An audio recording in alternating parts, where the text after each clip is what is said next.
Hello everyone, welcome back to अपिला update और स्वागत है आपका फिर से हमारे चैनल में।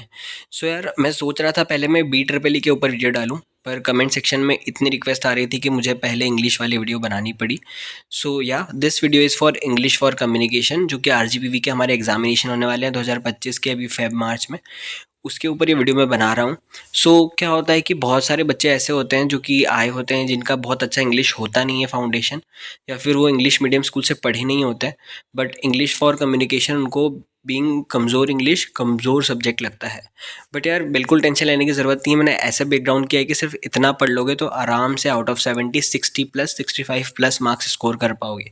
ठीक है, it's all about studying strategically. ठीक है, इसके बाद बी ट्रिपल ई की वीडियो भी चैनल पे अपलोड हो गई है, तो आप वो भी जाके देख सकते हो। ठीक है, यहाँ से हम चलने वाले हैं यूनिट वाइज। मैं उठा रहा हूँ सबसे पहले यूनिट 5। अब मैंने यूनिट 5 क्यों उठाया, इसका ना एक रीज़न है कि यहाँ पे हमें सिर्फ याद करने वाली चीज़ है। यहाँ पे मैटर नहीं करता कि how much English do you know. ठीक है, ये बिल्कुल डिपेंड नहीं करता। इट्स ऑल अबाउट कि आपको यहाँ पर याद करना है चीज़ें, जैसे कि importance of business letter. Straightforward question पूछा जाता है कि what are the importance of business letter. ठीक है, वो इम्पोर्टेंस पॉइंट वाइज लिखने को आ सकते हैं या फिर पैराग्राफ वाइज लिखने आ सकते हैं, अलग अलग इम्पोर्टेंस क्या होती है इसकी। ठीक है, आपको बहुत बेसिक लेवल पे इसको याद करना है, समझना है और रटना है, कह सकते हैं। ठीक है, तो यहाँ पे आपको कोई ऐसा इंग्लिश की ज़रूरत लग नहीं रही है। Then application. ठीक है, अब एप्लीकेशन भी हम लोग काफ़ी टाइम से लिखते आ रहे हैं, स्कूल टाइम से लिखते आ रहे हैं, तो एप्लीकेशन में भी आपको सिर्फ एक फॉर्मेट याद रख लेना है कि यार जो फॉर्मेट होती है इसकी, स्टैंडर्ड फॉर्मेट हमारे यूनिवर्सिटी के हिसाब से वो क्या होनी चाहिए। बिकॉज इसके जो मार्क्स ब्रेकडाउन होते हैं वो फॉर्मेट के अकॉर्डिंग होते हैं, तो ज़्यादा वेटेज फॉर्मेट का होता है। तो भले आपने थोड़ा बहुत ऊपर नीचे भी लिख दिया एप्लीकेशन, बट आपका फॉर्मेट सही है तो आपको 7 में से ऑलरेडी 5 नंबर तो कंफर्म हो ही गए होते हैं। फिर वो 2 नंबर जो कंटेंट के होते हैं वो आप कवर कर सकते हो, उसमें से एक आध मार्क्स लेके भी आउट ऑफ 7 6 मार्क्स आ ही जाते हैं ईजिली। तो आपको सिर्फ उसके फॉर्मेट पे फोकस करना है। Then resume writing. अब रिज्यूम राइटिंग एक बहुत ही फेवरेबल क्वेश्चन होता है जो कि पूछा ही जाता है। इसको कह सकते हैं one of the most important part, because आपको अपने करियर में आगे रिज्यूम बिल्डिंग की बहुत ज़रूरत पड़ती है, तो आरजीपीवी क्वेश्चन देता ही है। रिज्यूम अवेयरनेस के लिए आरजीपीवी क्वेश्चन आपको पेपर में देता ही है, तो रिज्यूम वाला क्वेश्चन बहुत इंपॉर्टेंट है जो आपको बहुत ध्यान से करना है।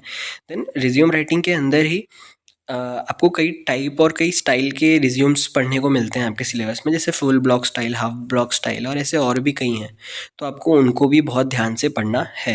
ठीक है, ईमेल क्या होता है आपको पता होना चाहिए, उसका फॉर्मेट क्या होता है आपको पता होना चाहिए। बस इसका ज़्यादातर क्वेश्चन जो आए हैं वो आते हैं डूज एंड डोंट्स के। ठीक है, ईमेल बेसिक आपको आना चाहिए, डेफिनेशन और फॉर्मेट, बट ज़्यादातर डूज वर्सेस डोंट्स के क्वेश्चन पूछे गए हैं आज तक पेपर में। ठीक है, या फिर ऐसा भी हुआ है कि ईमेल वर्सेस टेंडर के बारे में बता दो, तो आपको बेसिक लेवल पे भी पता होगा ना, तो आप आराम से 7 पॉइंट बना के लिख सकते हो पूरे नंबर लेने के लिए।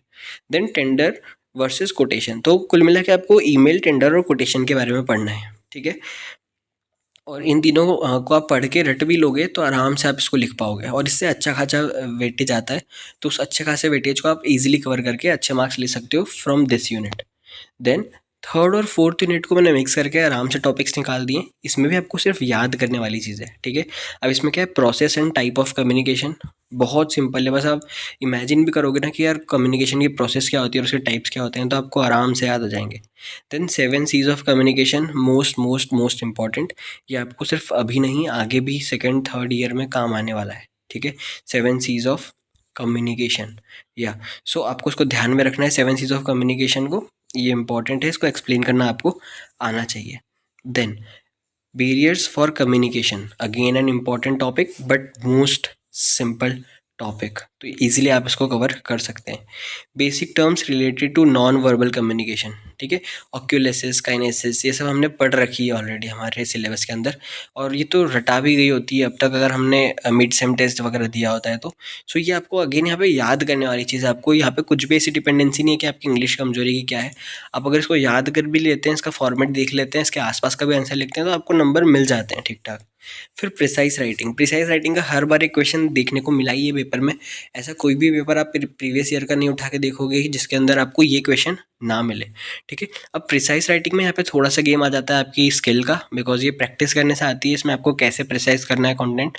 तो आप इसको एज अ ऑप्शनल कंसिडर करके जा सकते हो अगर आपकी ग्रामर या इंग्लिश अच्छी नहीं है।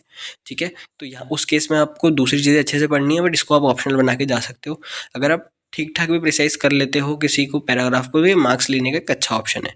तो प्रिसाइज राइटिंग होती क्या है, ये डेफिनेशन तो आपको याद करके जाना ही है। हो सकता है डायरेक्ट पूछ लिया कि what is precise writing, but actual में प्रिसाइज राइटिंग करने को क्या, तो दैट डिपेंड्स ऑन यू। ठीक है, then format and features of report. Direct report लिखने को नहीं आती है मोस्ट ऑफ द केसेस में, बट फॉर्मेट और फीचर्स पता होने चाहिए। Features again in important part. ठीक है, तो आपको पता होना चाहिए कि रिपोर्ट के फीचर्स और फॉर्मेट क्या होते हैं, जो कि बहुत ही कॉमन और बेसिक होते हैं अगर आप रियल लाइफ एग्जांपल लेके भी इसको याद करना चाहो तो। ठीक है, फिर यूनिट 1 एंड यूनिट 2। ठीक है, 1 एंड 2 को मैंने एक साथ इसलिए जोड़ा है। अब यहाँ पे आपकी इंग्लिश स्किल्स आ जाती है। ठीक है, इंग्लिश स्किल्स मतलब आपको कितना आता है इंग्लिश में। ठीक है, अब आर्टिकल्स, ठीक है, ए एंड द से स्टार्ट हुआ है, बहुत बेसिक इंग्लिश के साथ। ठीक है, subject verb agreement, prepositions, active and passive voice, एकदम वो वाली इंग्लिश जो हम 6-7 क्लास में पढ़ते थे। ठीक है, तो अगर आप एक अच्छा स्कोर करने को देख रहे हो ना, तो ये सिर्फ 1 घंटे में बैठ के एक वीडियो लेक्चर देख के, डियर सर करके एक यूट्यूबर हैं, बहुत ही अच्छे से आपको ये सब चीज़ें कवर करके पढ़ा देंगे। आपको बस सर्च करके 1 घंटे की एक वीडियो देखनी है 2x पे, आधे घंटे में ये दोनों यूनिट सुपर्ब तरीके से कवर हो जाएगी। ठीक है, तो बहुत ही सिंपल चीज़ है, article, subject verb agreement, preposition, active passive voice जो हम बहुत ही बचपन से पढ़ रहे हैं। ठीक है, अब इसके अंदर direct and indirect and sentence structure की जो स्पीचेज होती हैं वो चीज़ें।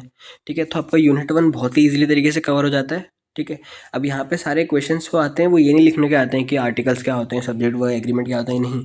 वहाँ पे एक्चुअल में आपको आता है इससे रिलेटेड कुछ करने को, बेस्ड ऑन दीज नॉलेज, कि यहाँ पे कौन सा आर्टिकल आएगा, कौन सा नहीं आएगा, what would be the right thing, इसके रूल्स क्या होते हैं। ठीक है, तो ये आपको इंग्लिश अच्छे आने पर आता है। ठीक है, then second unit again prefix और सफिक्स है। ठीक है, बहुत ही सिंपल चीज़ है। सिनोनिम्स एंटोनिम्स अगेन आपकी नॉलेज पे डिपेंड करता है, आपको कितने सिनोनिम्स एंटोनिम्स आते हैं। ठीक है, और रीडिंग कॉम्प्रिहेंशन। अब रीडिंग कॉम्प्रिहेंशन तो यार अनसीन पैसेज वाला पार्ट हम कब से करते आ रहे हैं, स्कूल टाइम से करते आ रहे हैं। ठीक है, तो unit 1 and unit 2 is all about how much skilled you are in these topics, और बाकी के जो हैं units, they are mostly about how much you can learn, how much like you can understand, कितना आप समझ के उसको अपने भाषा में लिख पा रहे हैं। इट्स नॉट अबाउट कि आपकी इंग्लिश कितनी अच्छी है। आप उसको पढ़ के, याद करके, रट के, किसी भी तरह करके भी बहुत अच्छे नंबर स्कोर कर सकते हैं। और इंग्लिश फॉर कम्युनिकेशन रिजल्ट बढ़ाने वाला सब्जेक्ट होता है, तो बहुत ही ईजी सब्जेक्ट है अगर आप इसमें से इन चीज़ों को कवर करते हैं तो। ठीक है, सो आपको सिर्फ इसी स्ट्रैटेजी के साथ पढ़ना है। तो आज की वीडियो के लिए बस इतना ही। आई होप आपको ये वीडियो यूज़फुल लगी होगी। अगर ये वीडियो आपको यूज़फुल लगी है तो कमेंट करके बता देना। अगर कोई भी डाउट है तो आप कमेंट कर देना, I would be happy to reply. फिर से मिलेंगे एक नई वीडियो में एक अच्छे कंटेंट के साथ। तब तक के लिए जय हिंद।